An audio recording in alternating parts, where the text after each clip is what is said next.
मुरी Chakwal airbase Punjab drone attack का ये centre है, इसे भी हमने तबाह कर दिया। खुफिया जानकारी का यहां पर अब कुछ भी नहीं बचा है। नूर खान एयरबेस की तस्वीर आपको बताता हूं मैं। चकलाला 5 से 6 ट्रांसपोर्ट स्क्वाड्रन तैनात रहते हैं यहाँ हमेशा, और इस्लामाबाद से 10 किलोमीटर दूर है, इसे तबाह कर दिया। रमियार खान, ये बड़ा महत्वपूर्ण है, पंजाब में तैनाती में मददगार है ये, क्योंकि बड़ा पास है, इसे भी हमने तबाह कर दिया। सुकूर एयरबेस सबसे एडवांस और स्ट्रेटेजिक तौर पर अहम माना जाता है और पाकिस्तान की हवाई निगरानी को बढ़ाता है, लेकिन हम नहीं बढ़ा पाएगा क्योंकि हमने तबाह कर दिया। चुनियन एयरबेस पंजाब का पाकिस्तानी आर्मी के लिए, एयरफोर्स के लिए ऑपरेशनल बेस है, इसे भी हमने तबाह कर दिया।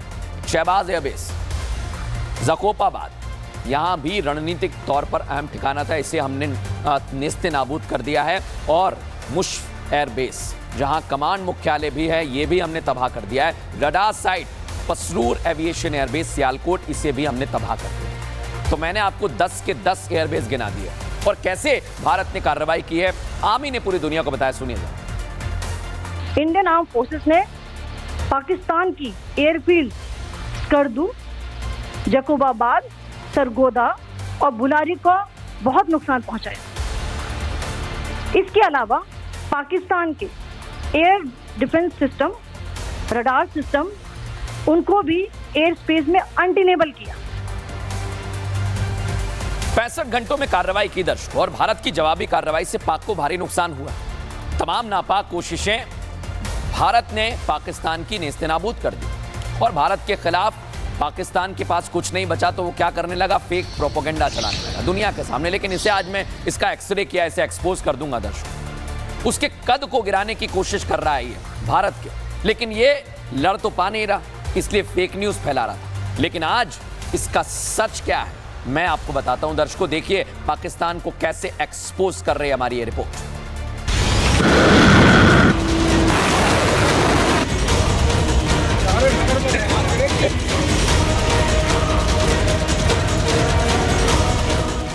भारत की ताकत का सामना करने में नाकाम रहने वाला पाकिस्तान अब झूठा प्रोपेगेंडा फैलाने की कोशिश में लग गया है। लगातार सोशल मीडिया और दूसरे प्लेटफॉर्म के जरिए झूठ फैलाता रहा। पाकिस्तान ने झूठ फैलाया कि भारत के S-400 को तबाह कर दिया, लेकिन यह दावा झूठा है। सूरतगढ़ एयरपोर्ट स्टेशन को लेकर भी दावा किया, वो झूठा निकला। सिरसा एयरपोर्ट स्टेशन को लेकर जो दावा किया वो भी झूठा निकला। लेकिन भारतीय सेना ने पाकिस्तान के इस झूठ के गुब्बारे की हवा निकाल दी।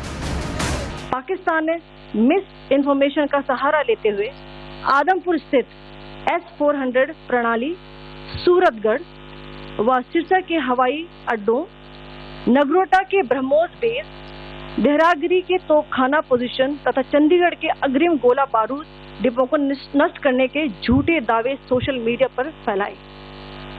भारत इन फॉल्स नैरेटिव्स को पूर्णतः खारिज करता है। भारत ने पाकिस्तान का असली चेहरा उजागर किया, तो वहीं अफगानिस्तान ने भी पाकिस्तान हुक्मरानों और पाक सेना को बेनकाब कर दिया। पाकिस्तान जो झूठ फैला रहा था कि भारतीय मिसाइल अफगानिस्तान की जमीन तक पहुंची है, उसे अफगानिस्तान ने झूठा करार दिया। अफगानिस्तानी रक्षा मंत्रालय के प्रवक्ता का बयान सामने आया है। हमने अफगान क्षेत्र पर भारत के मिसाइल हमले के बारे में पाकिस्तान के दावे को दृढ़ता से खारिज कर दिया है। ऐसे दावों में कोई सच्चाई नहीं है। पाकिस्तान के ना तो हथियार काम कर रहे हैं और ना कि उसका झूठा प्रोपेगेंडा, और यह बता रहा है कि पाकिस्तान चौतरफा घिर गया है, घुटनों पर आकर सीज फायर का ऐलान कर दिया है। पाकिस्तान ने ऐलान कर दिया दर्शकों, लेकिन इसके पीछे की वजह मैं आपको बताता हूं। पाकिस्तान को ये सब करने की जरूरत इसलिए पड़ी क्योंकि उनके सारे हथियार भारत के सामने फुस साबित हुए। चीन से लेकर तुर्की तक के ड्रोन इन्होंने लिए, भारत के एयर डिफेंस सिस्टम ने उन्हें नेस्तनाबूद किया और पाकिस्तान को ये हर मोर्चे पर धोखा देते रहे। लेकिन पाकिस्तान के हथियार बेदम कैसे हैं ये जरा मैं आपको बताता हूं। इनका JF-17 फाइटर जेट पाकिस्तान को चीन ने दिया है। JF-17 फाइटर जेट भारत की ताकत के सामने टिक नहीं पाया, बेदम साबित हुआ। इसलिए पाकिस्तान ने कहा कि हम पीछे हट जाएं। F-16 फाइटर जेट पाकिस्तान ने अमेरिका से खरीदा, लेकिन पुराना हो चुका है जेट, और फाइटर जेट भारत के सुरक्षा कवच को भेदने में नाकाम रहे। ये जानते थे पाकिस्तान, इसलिए पीछे हट गया। अवॉक्स को हमने नेस्तनाबूद कर दिया था दर्शकों, और ये पाकिस्तान को अपने airborne warning and control system पर नाज था, जिसे भारतीय वायुसेना ने निपटा दिया था, नेस्तनाबूद कर दिया था। अब आपको मैं बताता हूं फतह एक मिसाइल, इसके बारे में कहा गया कि भाई ये तो बड़ी मजबूत है, लेकिन guided multiple launch rocket system को भारतीय एयर डिफेंस ने पूरी तरह से तबाह कर दिया, ये जानकारी आई। लेकिन जब और जानकारी जुटाई गई तो पता चला कि फतह 2 आई थी पाकिस्तान की, उसे भी हमने कैसे नेस्तनाबूद कर दिया है हरियाणा के पास, वो आपने देखा। अब आप देखिए HQ-9, ये जो सतह से हवा में मार करने वाले एयर डिफेंस हैं, इसको हमने पहले ही दिन गिरा दिया था हमारे हार्पी ड्रोन से दर्शक, और इसलिए पाकिस्तान को लगा कि अब तो कुछ कर नहीं पाएंगे।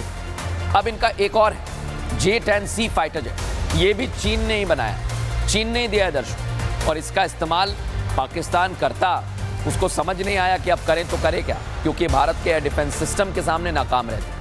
अब PL-15 इनके पास मिसाइल है, ये भी चाइना ने बनाई। चाइना का सामान पाकिस्तान को लगा ना जाने कितना टिक पाएगा, इसलिए उसने बेहतर विकल्प यही समझा कि भारत का एयर डिफेंस सिस्टम मजबूत है और सब कुछ भेद रहा है, तो वो आगे ना बढ़े, इसलिए उसने सीज फायर के लिए आगे कदम बढ़ाए। अब भारत से पाकिस्तान को ना सिर्फ आसमान में मुंह की खानी पड़ी दर्शकों, जवाबी कार्रवाई जमीन पर भी हुई है। कैसे, ये आप देखिए, तस्वीर देखिए बस। पाकिस्तानी सेना, पाकिस्तानी रेंजर्स पोस्ट हैं दर्शकों, जिन्हें हमने नेस्तनाबूद किया, देखिए। और टेरर लॉन्च पैड है ये, यहां से क्या करते हैं, आतंकवादियों को ले आते हैं, सीज फायर देते हैं, घुसपैठ कराते हैं और ड्रोन छोड़ते हैं। लेकिन इन्हें हमने कैसे मिट्टी में मिला दिया, ये भी आप देखिए। और कुछ घंटे पहले सियालकोट में मेरे पास खबर है दर्शकों, ऑपरेशन सिंदूर के तहत 5 बजे से पहले भारत ने ये कार्रवाई की। ये देखिए, ये कार्रवाई हमने की है, लेकिन तस्वीर में आपको बता रहा हूं, यानी आसमान में भी नुकसान हुआ, ड्रोन्स भी धराशायी कर दिए और पाकिस्तान को जमीन पर भी जमकर मार पड़ी है। लेकिन आप समझिए दर्शकों कि भारत के पास कितनी महत्वपूर्ण एयर डिफेंस सिस्टम है, उसके बारे में बताऊं उससे पहले एक खबर आपको दे दूं। प्रधानमंत्री आवास पर बैठक चल रही है, बैठक खत्म हो चुकी है, ये खबर हमारे पास आ गई है। CDS तीनों सेना अध्यक्ष मीटिंग में थे, रक्षा मंत्री राजनाथ सिंह मौजूद थे, NSA अजीत डोभाल मौजूद थे दर्शकों, और आपको यह भी बता दूं विदेश मंत्री S जयशंकर भी जुड़े हुए थे। और सीज फायर के बाद यह मीटिंग PMO में हुई। अब इस मीटिंग के बाहर क्या आता है दर्शकों, हमें भी इंतजार है, क्योंकि अभी तक हम आपको सिर्फ और सिर्फ आधिकारिक जानकारी दे रहे हैं। अब आगे बढ़ेंगे और 65 घंटों में हर दूसरे कदम पर गीदड़ भभकी पाकिस्तान ने दी, लेकिन वो कमजोर हैं, ये आपको मानना पड़ेगा। अगर आपको लग रहा है कि भारत ने क्यों ये कदम उठाए, तो इसे समझिए, क्योंकि पाकिस्तान कमजोर तो है ही, और इसलिए तो वो अमेरिका के सामने चला गया मध्यस्थता की भीख मांगने। सीज फायर के लिए भारत के आगे वो गिड़गिड़ाने लगा। DGMO ने फोन किया और भारत के DGMO से कहा भाई करिए कुछ। क्यों किया ये, इसके पीछे का कारण है दर्शकों, भारत का सुरक्षा कवच कैसा है, आइए दिखाते हैं। S-400 एयर डिफेंस सिस्टम, जिसका आपने जिक्र सुना होगा, 600 किलोमीटर से 300 किलोमीटर, यानी 600 से टारगेट करता है और 300 से 400 के बीच में टारगेट को ट्रैक करके ये गिरा देता है। एक साथ 72 मिसाइल को दागता है और टारगेट को ध्वस्त करता है। न्यूक्लियर की बात की जाती है, उसको भी ध्वस्त करने में ये सक्षम है।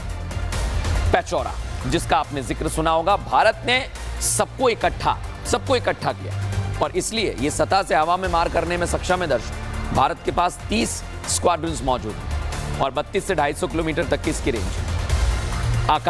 आकाश हमारा स्वदेशी है, NG न्यू जनरेशन है और ये बड़ा ताकतवर है दर्शकों। हमने इसे S-400 और आकाश को साथ लगाया और सिंगल यूनिट में 4 मिसाइलें दागता है। देश के पास 3 वेरिएंट इसके मौजूद हैं। स्पाइडर, देश में स्पाइडर के 2 वेरिएंट हैं, ये लक्ष्य का पीछा करता है और मारता है, और ये हमने इस्तेमाल किया है दर्शकों, इसलिए पाकिस्तान पीछे हटा है। NK-33 OSA-E के डिफेंस सिस्टम, ये करीब 17.5 टन के BMP वाहन के जरिए इस्तेमाल में लाया जाता है। ऑपरेशनल रेंज इसकी 15 से 18 किलोमीटर है। और भी हमारे पास है 2K-12 कब मिसाइल भी है, ये निचले और मध्यम लेवल और एयर डिफेंस सिस्टम को तबाह करने में सक्षम है। LRSIMs हमारे ये भी तैनात रहे। अभी जो आपने 2-3 दिन